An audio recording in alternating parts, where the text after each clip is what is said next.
The following is a conversation with Florian Hornig. Florian is an adventurer, coach, and a lifelong believer in helping people create what he calls a hell yes life. From leaving behind a traditional lifestyle in 2010 to crossing the Sahara Desert in a van, building a lodge in Zanzibar, and guiding people up to Kilimanjaro, Florian embodies breaking free from societal norms and embracing simplicity and purpose. This is Pre-Zero Sports Talk podcast, and I'm your host, Sid Ben Salah. Let's get started. Florian, welcome to the show. Yes, hello. Thank you for having me. And good morning. So, where are you? For the listeners, they don't see what I see. You are inside the sailing boat. Yes. I am right now at the North African shore, so the Moroccan Mediterranean shore in a Spanish city, or anchored right in front of the Spanish city called Melilla. And I'm waiting for a storm to pass, so there is a ton of wind outside. My dog's sitting in the cockpit and waiting for the wind to die down a bit so that we can go to shore, because it's blowing up into the 30s and it's predicted to blow into the 40 knots, so that means miles per hour. And so it's a bit loud, it's shaking, but at least it's not 15 degrees minus. It is like 25 plus. Wow, I'm jealous, man. I'm really jealous. and I see a Swedish flag behind you, or on your port side, which is the left side. So which kind of boat are you having now? Well, I'm sailing in an old Swedish boat. This one is built in 1978 in near Stockholm, Sweden. It's a Halbergrassi 35. And sailing a Swedish boat. As a German, I'm hosting the German flag, and on top I have the Spanish flag, because I'm in Spanish waters, and the Swedish flag is like a reminiscence to its birthplace. Fantastic. Florian, I think a good place to start is back in 2010. You left behind what most would consider a stable, let's say, traditional life. And I've got to ask you, what was the tipping point for you? What made you think, I need something completely different? Absolute frustration, to put it simply. As long as I can remember, I was fascinated by adventurous stories from people leading expeditions somewhere in the tropics, in the jungle, people sailing around the world, discovering the Amazon, or being up in the higher altitudes in the north or in the south, discovering Australia. And I couldn't go to sleep if I had a book that presented a story of adventure to me. And I just kept reading one more page and one more page and one more page until I eventually went to sleep. And I dreamt about doing something similar, and I had no idea how. And all the people that I talked to told me, you could do that back in the time when you had a sponsor or when you were rich.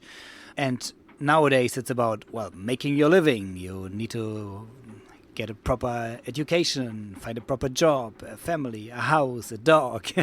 And I thought that if I make it in this world, I'm allowed to do it in the other world, so the adventurous world. And I thought that first I have to become rich and famous, successful, make it in the business world, so that I prove to people that I'm worth it and that I can justify to follow my dreams and just explore the world.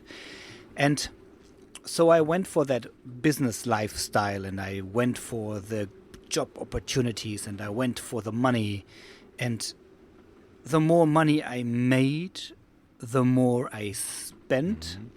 And all of a sudden I had all these things to pay for without being able to enjoy them, because I was working all of the time. And that was when I realized, maybe that's just not for me. And why work for 40 or 50 years in a life that I don't enjoy in the first place, just to go for the dream that I had all my life. And back then, so we're talking about 2010, that's about 2 years after there was a big financial crisis, and Lehman Brothers collapsed, and I was working as a headhunter in the finance industry. And that was a really difficult time to work in the finance industry as a headhunter. I was married back then. I was fighting with my wife. I was struggling for new business. And so I felt completely frustrated on all levels that I wanted to succeed in order to, well, build the wealth that I thought I need to discover the world. And when everything basically, whoa, do you hear that? I hear that, and you are talking to me. And just for the listeners, listen guys, the wind is blowing so strong that I hear the halyards banging the mast and the rigging. The halyards are the rope that pull the sails up, and probably the backstay and stuff like that. So just for the listeners, and I am so jealous because I really love that. You know, stormy, windier it is, and happier I am. You know, it's fascinating. Yeah, just carry on. Sorry. Well, since this is my house and everything I own is on the boat, I am getting a bit nervous, especially when I'm at anchor and my boat is heeling over so much that the stuff from the right side of the boat was just flying to the left, because this was, I think, the strongest gust that we had since we are. And how was the sea state? Are they high waves or? Well, it is. We are in a protected bay, and the wind is coming from land. So it's quite flat. So we have like choppy seas and like white foam on the top of the waves, but not enough space, not enough room for the waves to build up. And we are anchored at probably 5 meters of depth, and it's a sandy bottom. So I'm quite. I'm trusting my anchor that we are not going to move. But right now, as I'm recording this, I'm sitting inside and I can't see what is happening outside. So, well, it is putting my nerves to a test. Well, anyway, going back to 2010, I thought that more or less I didn't like any aspect of my life. I thought that I failed in business. I thought that I failed in my marriage. I thought that I failed in building up a proper lifestyle like my parents always wanted me to do. And that was the time when I thought, if I'm at what felt like the bottom, if I'm at the bottom anyway, I can do what I wanted to do in the first place. And I started to transition into coaching. And I did some coaching trainings. And what I did is that I asked myself the coaching questions. And one thing that I found out is that physical activity is something which is needed for my soul to thrive. So when I'm outside, when I feel the sun on my skin, when I feel the wind in my hair that doesn't exist anymore, when I feel my heart pump, when I experience my surroundings and the world because I'm physically active in it, that's when I have a big smile on my face. So I thought about ways that I can have more of that, and I had no idea how to do that. So right now, sitting on the boat, being out in the nature was not what I had in mind back then. Well, I dreamt about this, but it wasn't a plan. I had no idea how to get there. The only thing that I could think of was the life that I'm in right now, that I don't like. I wanted to have some kind of adventure. I wanted to be out in the nature. I wanted to have a physical activity. And I thought that I'm going onto a Sahara adventure, where I go on a foot walk by myself through the Moroccan desert for a couple of weeks, and I just wanted to push it to my boundaries, to my limits. And I still had the same life around me. So, Florian, were there moments of hesitation It's a big leap to take, I guess. How did you deal with that hesitation? Well, there are hesitations all the time. I mean, there are hesitations until now, because once you leave the safe space, once you leave the known waters, you don't know what you're facing. And very often we are afraid of the unknown, afraid of what we have not experienced yet. Mm-hmm. And so when I was planning the Sahara trip, I was super afraid to be alone. I was afraid to be in the dark. I was afraid to be somewhere where I can't understand the language. And I knew that I was traveling in Sahara where people might not speak any French, and I have to find my way with Arabic or Berber language. And so it just boiled down to using sign language, basically. And every time that I'm afraid, I'm questioning whether I make the right choice. And there's one question that I can ask myself, which is helping me a lot. And that is with my ex-wife, there's a son of mine called Sufyan, whom I haven't seen in like almost a decade now, because, well, troubled waters. And I thought every time that I'm come to the point where I question myself, I ask myself, what if I meet Sufyan again in a decade or two, at some point in my life?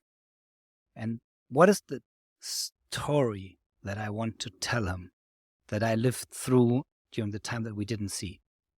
And so is it the sane option, playing it safe, or is it the going for an adventure, having struggles and making it through, which I would like to tell? And then very often, every time, the answer is very clear to me. And I know what my heart truly wants to do. So my mind and my fear sometimes pushing me a different direction, but I know what lets my heart and my soul grow. Yeah. You've lived in some incredible places, the Sahara, Zanzibar, and experienced a true simplicity. How has living in these environments changed your understanding of what freedom really is, Florian? Yeah, that is a question that I could answer in a lot of different tonalities. Because one thing is freedom of the mind. And basically, we are all free. Nobody can force us what we think.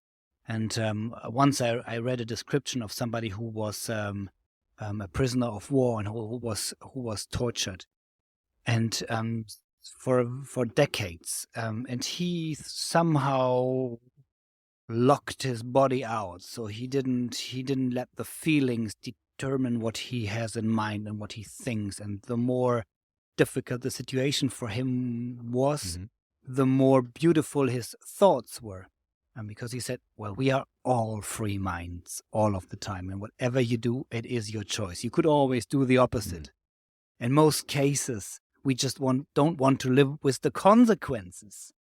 But whatever you do, there is a consequence.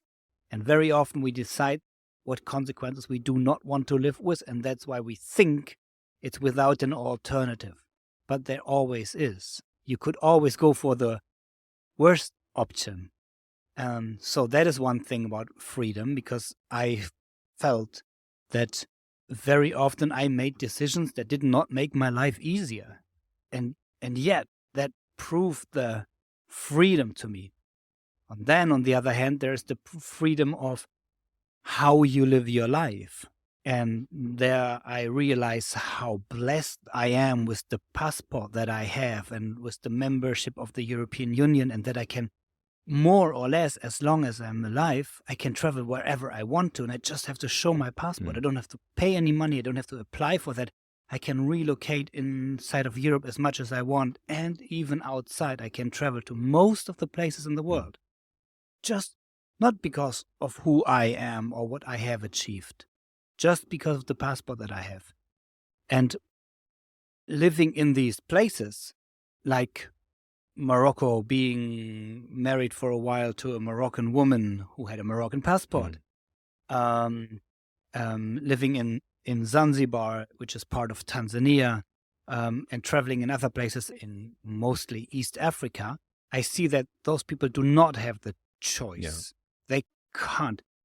They can't decide that they want to live in a different place. They can't decide that they want to travel somewhere because they are simply not allowed when they are at the border. Right now, I'm in Melilla, so it's super easy to go here, as long as you don't stay longer than 24 hours, as I have just experienced.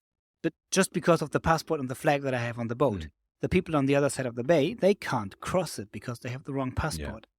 And that is showing me a lot about freedom and liberty in society. So the one is the freedom of your mind, the freedom of your choices, but the other thing is the freedom of your behavior. And there are societies where if you choose to love somebody of the same sex, they will lock you up, or they might even try to kill you or do kill you for that. So that's a very limited freedom. Yeah. And I think it is, so I'm a fighter for freedom. I think people should have the choice. Sometimes there are consequences that you don't like with the choices, but like to lock ourselves in Europe up against people from the rest of the world, that is like limiting freedom, limiting choices. I'm like I don't like customs, borders, tariffs, and all of that, because it is limiting the freedom and the choice of people. And most of the time, it's just to protect those who have more. Yeah. Very often they have more or to the expense of others. Yeah. It's a fine balance, Florian. There is no a silver bullet, or there is no one fit solution for everyone.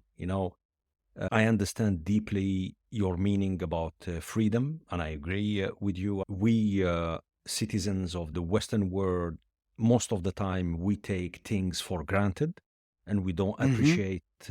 I think we forget quickly how lucky and fortunate we are. So I fully understand your point. And I'm curious. Yeah, and you mentioned you mentioned something super important to me. Nothing is for granted. Nothing is for granted. Yeah. Yeah. You can be dead any moment by the force of nature, by maybe luck, maybe some force by other people. But it's even your life is not granted. It just happens to be that way right now. Yeah. And so make the best of whatever you have. And like our society, our laws, our rules, our religious beliefs, nothing for that is granted. It is like, even if we say you shall not kill anybody else, I mean, there are people who are killing other people. There are states at war, and all of a sudden it's okay to kill other people. Yeah. So it is not for granted. And that is something that I am very shocked of, especially in Europe and, across the Atlantic Ocean and the North America, that people don't take, that they're not grateful for what they have. Yeah, absolutely. And this is the point, that we in the West, we take everything for granted, and we forget how to appreciate the simple things in life.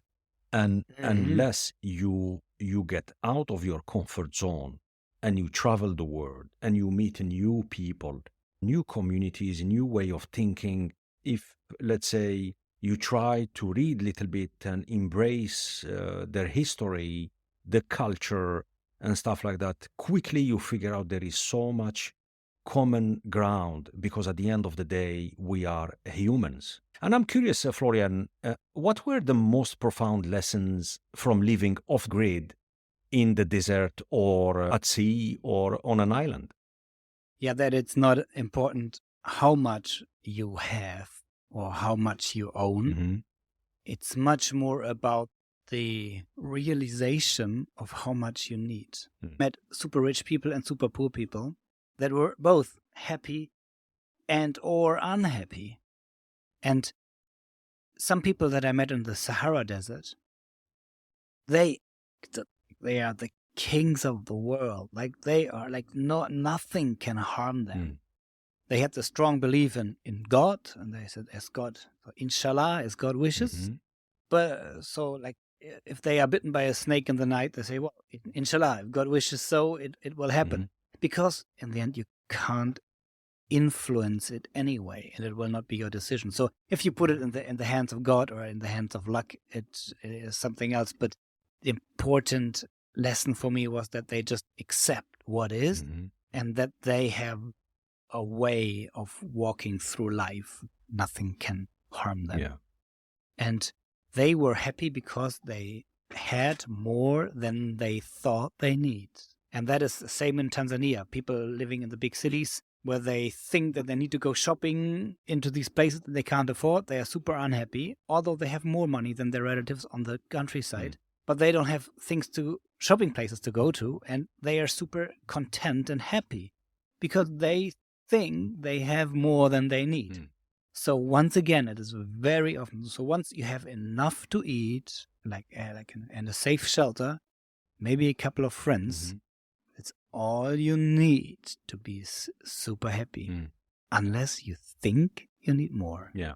And Florian, how these experiences, and I feel the passion when you talk, how these experiences tie into the coaching work you do today? I think it has become very fundamental for my coaching. My coaching is based on, I say very often,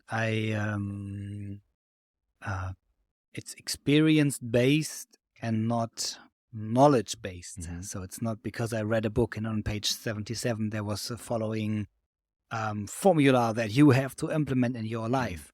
And by having these experiences and having seen what different coaching does, different experiences make with people, different backgrounds make with people, different environments make with people, I realized that nothing is for granted and everything is our own choice. So I don't have to tell people what to do.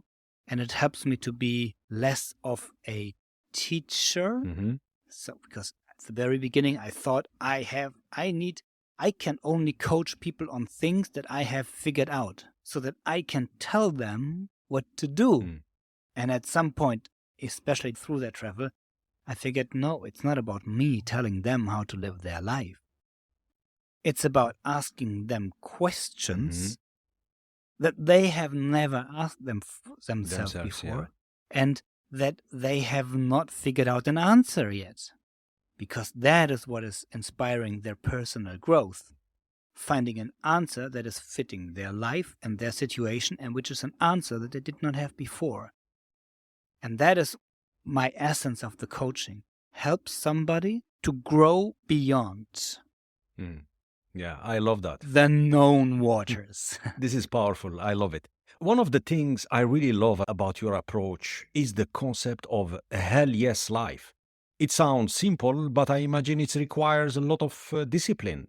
Can you explain what that mindset means to you? Most people I know live in the land of maybe, and I did as well. I thought, and I think it's one of the major difference between me and my parents' generation. So my parents were born right after the Second World War, when Germany was completely at the bottom, and there was no money, almost no resources, and so they grew up in a household where there was almost not enough for living. So whenever they saw a opportunity, they went for that because they had no idea if there's another opportunity. And so they had immense growth as a country, as a nation, money-wise, personally, and they created a environment and a country for young people like me back in the 80s and the 90s where everything was there. And all of a sudden you could be or do everything you want. You just have to make a choice. So if there's nothing you can do and somebody's offering you one chance, you either go for it or you don't. Or you don't, yeah. Quite simple. Yeah.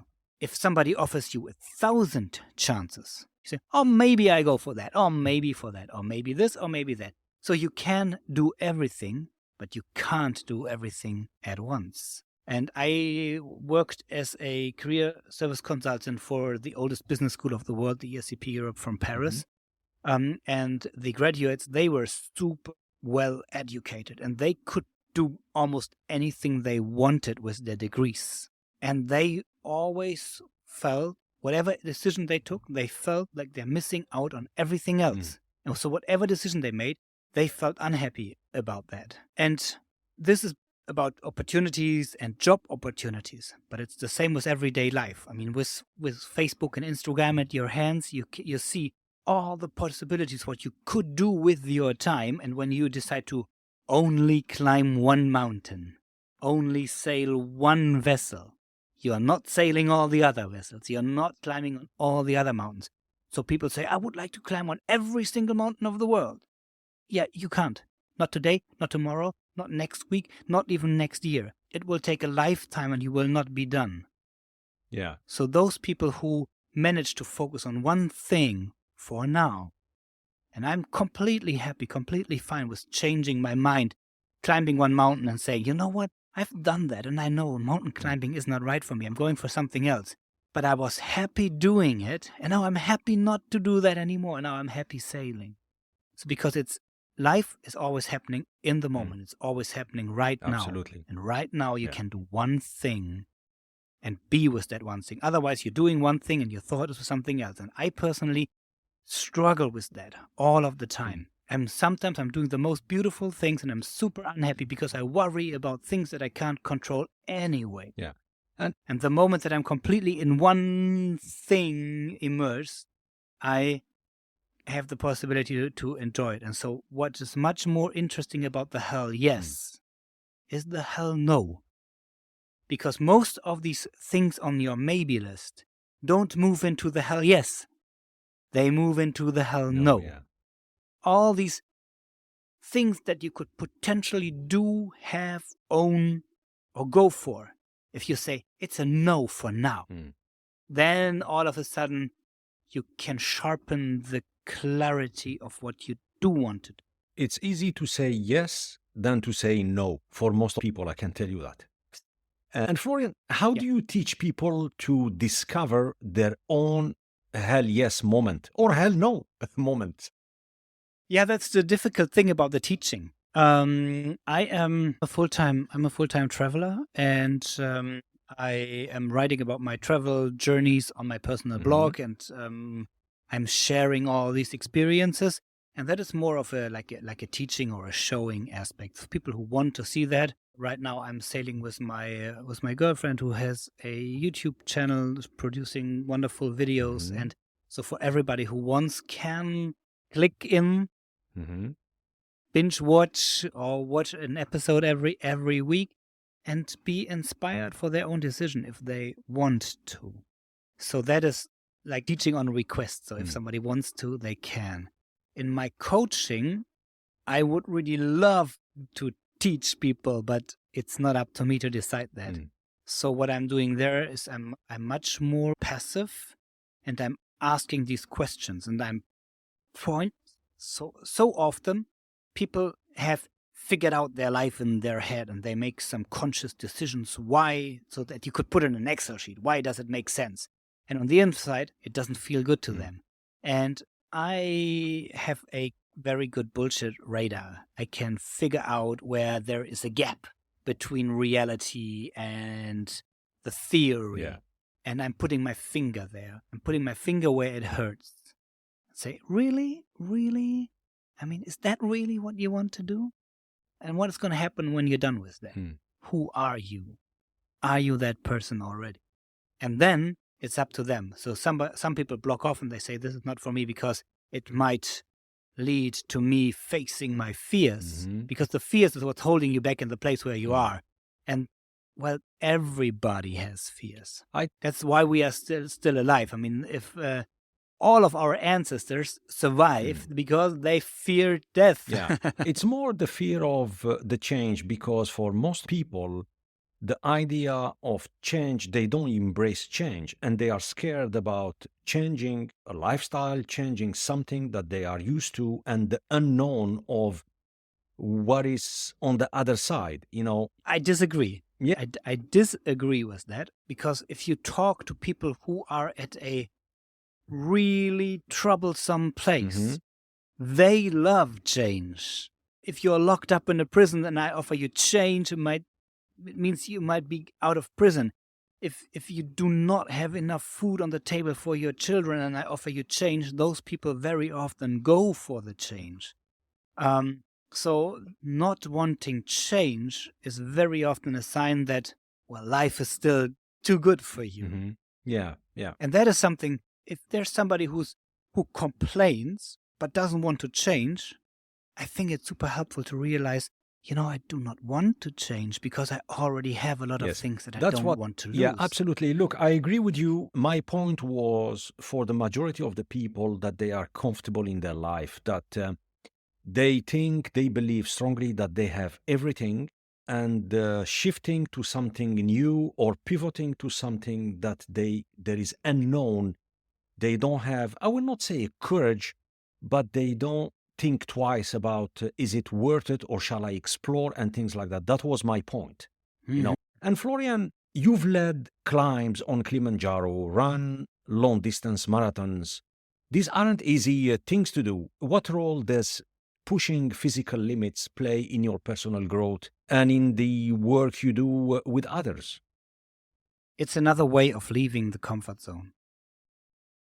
I think if you never experienced pain, it's difficult to appreciate what you have.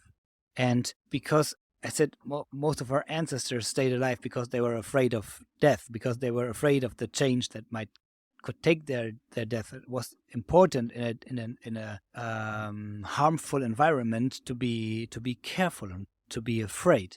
So what happens if you have nothing to be physically afraid of and you never experience real pain? Your unconscious mind comes up with like visions of things that you could possibly be afraid of. And all of a sudden we are afraid of something which is not there yet.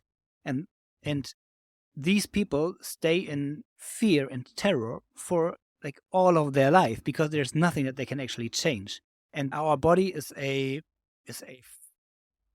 all about feeling. It's about sensations. So we see, smell, taste, hear, feel things. And if you push your limits, that you really feel your body and you feel your limits, that's what can help you to appreciate what you already have and to know what you are physically capable of. That's when people reach the Kilimanjaro, there are multiple times on the way up where they think, I can't take it anymore. And after several days, they made it. This can unleash a lot of personal power if they think that they can't finish that job task, finish the Excel list, and if they remind themselves of going on Kilimanjaro, hey, well, maybe it's not about I can't do that, I just need a little rest, and then I refocus and I get my things done. Yeah. You've been on some wild adventures, sailing in a small boat, biking through the desert. Which of these experiences left, let's say, the biggest mark on you and why? Well, it's the combination and the constant challenge.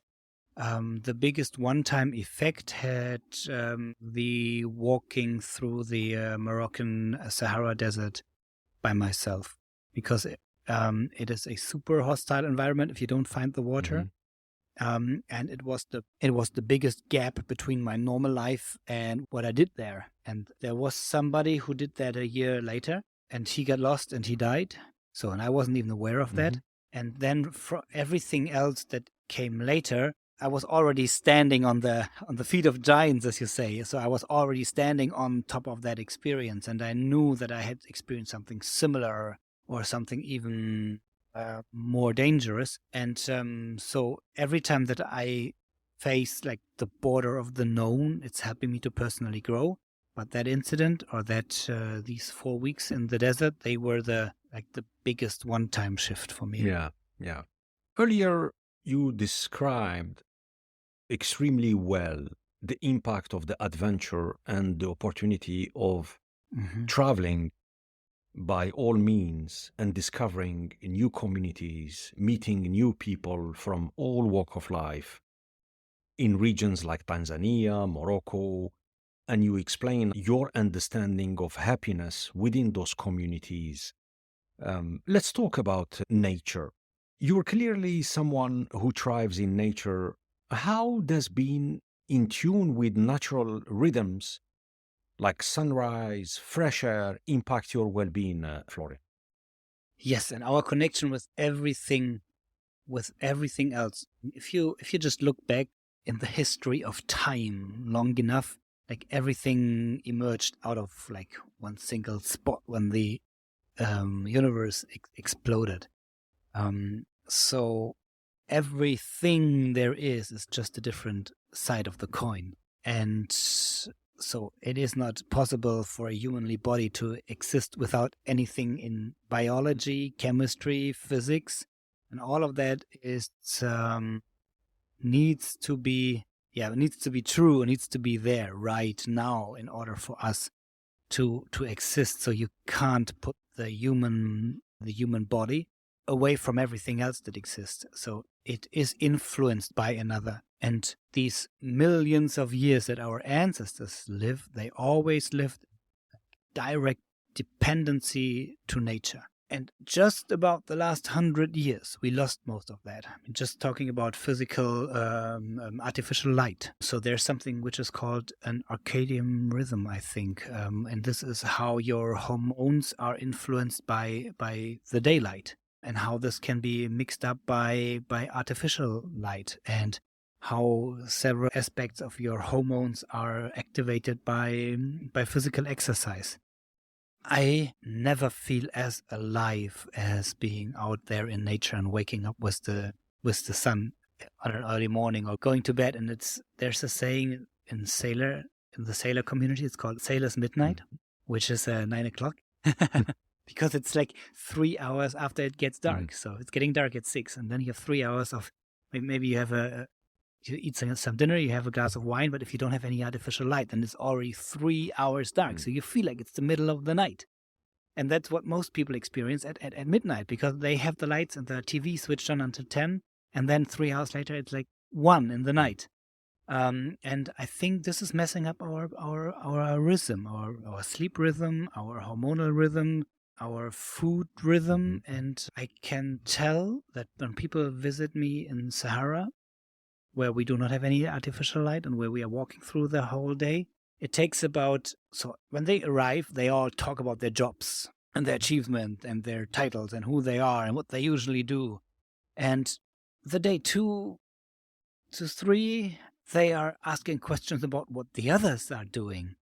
And then from day 3 or 4, they talk about life, friends, and what they enjoy about the moment, because they are in sync with themselves, the surrounding, the nature, and the small community that is traveling together.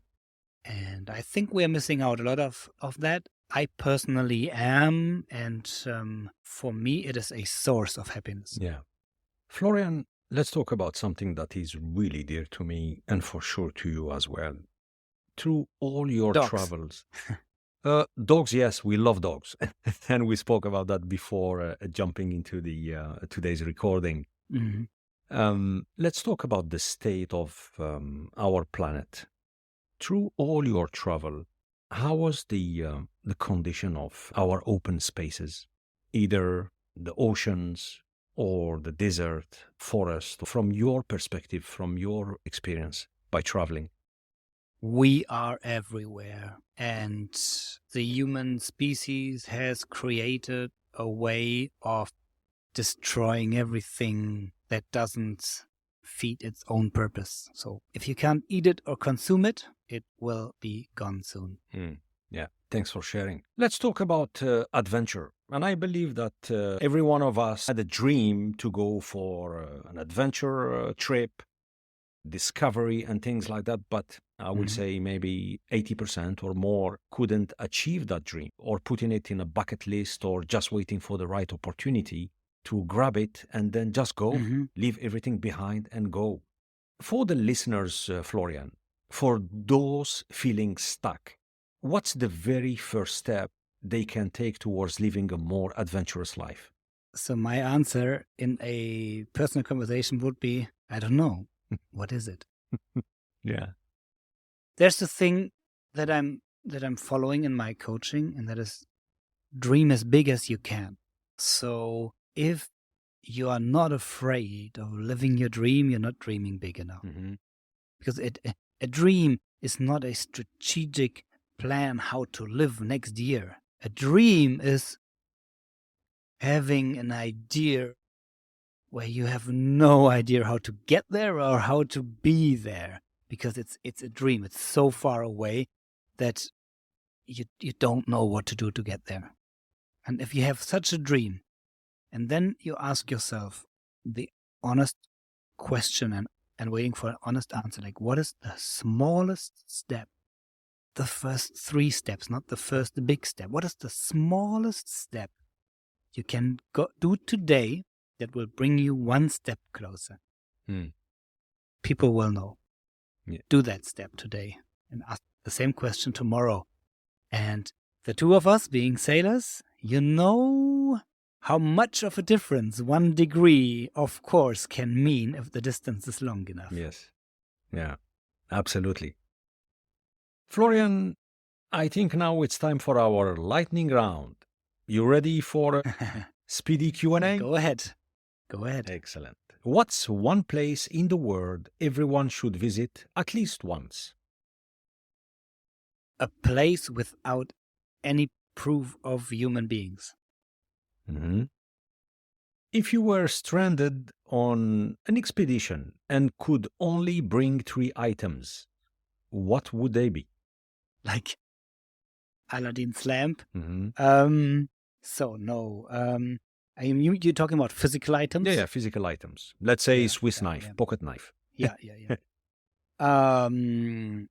So that would definitely be like a knife, something to make a fire, and a blanket. Mm-hmm. Like if you have like one big knife that you can use for even chopping wood or cutting something, and something to make fire which doesn't run out of gas in a day, and then something to keep yourself warm during the night. Excellent. Favorite book on adventure or exploration? Adventure or exploration? I don't know how the book is called, but I love the travel adventures of Alexander Humboldt. He was it Alexander? There were 2 Humboldt brothers. The one stayed in Germany and he created basically the whole university system, and the other one was the adventurer. Mm-hmm. And from wherever he was sending home notes, and they were published in all of Europe, and everybody was waiting for the new message from Humboldt when he was traveling the world. Like one thing he traveled he found out some tribes in the Amazon region, and they had these super poisonous arrows, and they showed him how they are made, and they said they're super poisonous and you can't even touch them, and he thought that can't be true. So he made a bet with them, and he bet that he can, like 1 drop of them on the tear spit will kill you. And he made a bet that he can drink the whole thing, because he thought that it has to enter your bloodstream. Yeah. And he did so, not knowing what he was drinking, and he survived that. And that was the proof of how this thing is working. And then later he wrote about that in his travel journeys. And there's a book. It's like The Adventures or the Travels of Alexander Humboldt. Good. Name one person who has really inspired you deeply. Well, talking of Alexander Humboldt, him. But like the nearest to my heart is my girlfriend. Great. When you're on the edge of something big, how do you deal with fear? Bring myself into the moment, because if there's a situation. At one point, I got hit by a thunderstorm near Saint-Tropez with my tiny boat, and I misjudged the wind direction, and from 0 to 60 knots, full sails up, small wooden boat. At that moment, I was super, super scared that we are going to sink the boat. There was not much to think about. It was just like steering, reacting what is happening. So whenever there's a different situation, like now too much wind and you're at anchor and I'm getting scared and fear, then I'm fearing not what is happening right now, but what I am afraid could happen in the future. And what helps me there is to bring it back to now, like what is happening to me right now, and what can I observe and how can I react? If you have to choose, Florian, mountains or ocean? I am searching for the combination. So that's why I love Elba. That's why I love Corsica. That's why I would like to go to the Marquesas, where you have the ocean and the mountains. Yeah. Coffee or tea? Right now, I'm pretty much in the middle. Mm-hmm. It was always the coffee. Mm-hmm. And then I lost my senses I had Corona and I couldn't taste coffee anymore. And I switched to tea, and then it was only tea. And now I'm slowly reintroducing the coffee. But if it would be an either or, I'd go for tea. Mm-hmm. Florian, you are an adventurer. You are always on the go. But seriously, what do you do to unwind when you have, let's say, a tough day or a tough week? Having a deep and honest conversation with my soulmate. Nice. Best piece of advice you've ever been given? Do it. Mm-hmm. If you could eat only one meal for the rest of your life while traveling, what will it be? So when I'm traveling off grid, I'm super happy with beans. Yeah. But if it was like one meal for the rest of my life, I'd probably go for something like a Moroccan tagine, because like there's lots of stuff in there, lots of flavor. Any particular tagine? Chicken, meat, lamb? Like 90% of the time I do veggie.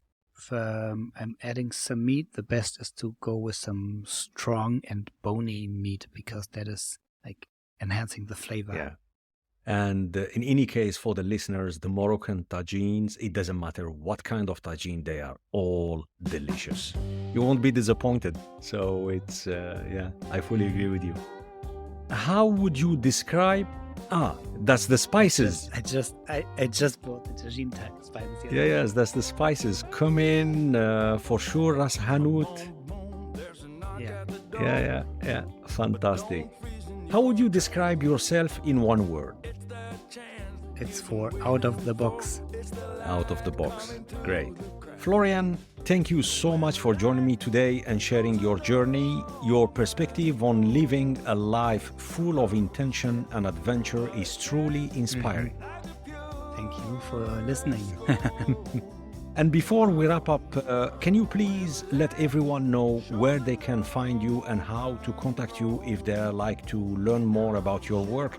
And you mentioned earlier, Florian, that your girlfriend, she has a YouTube channel. To keep things simple, just one thing. My tag name has been for the last 30 years Flojo, Flohjoe. So if you do that, flojo.com, you come to my blog, and there's the link to the videos, there's the link to my coaching, there's the tracking where you can see where I am right now, and you find the travel stories. So it's the best way to start, because you just have to remember flojo.com, and then you find all the other things linked. Great. And in any case, we will put all those links in the episode show notes. For our listeners, if you've ever felt like you were going through some kind of emotions, I hope this conversation nudges you towards creating your own version of a hell yes life. As Helen Keller once said, life is either a daring adventure or nothing at all. Let's all strive for a daring adventure. Thanks again for tuning in. Until next time, stay curious, stay adventurous, and keep pushing the limits of what you think it's possible. Bye-bye.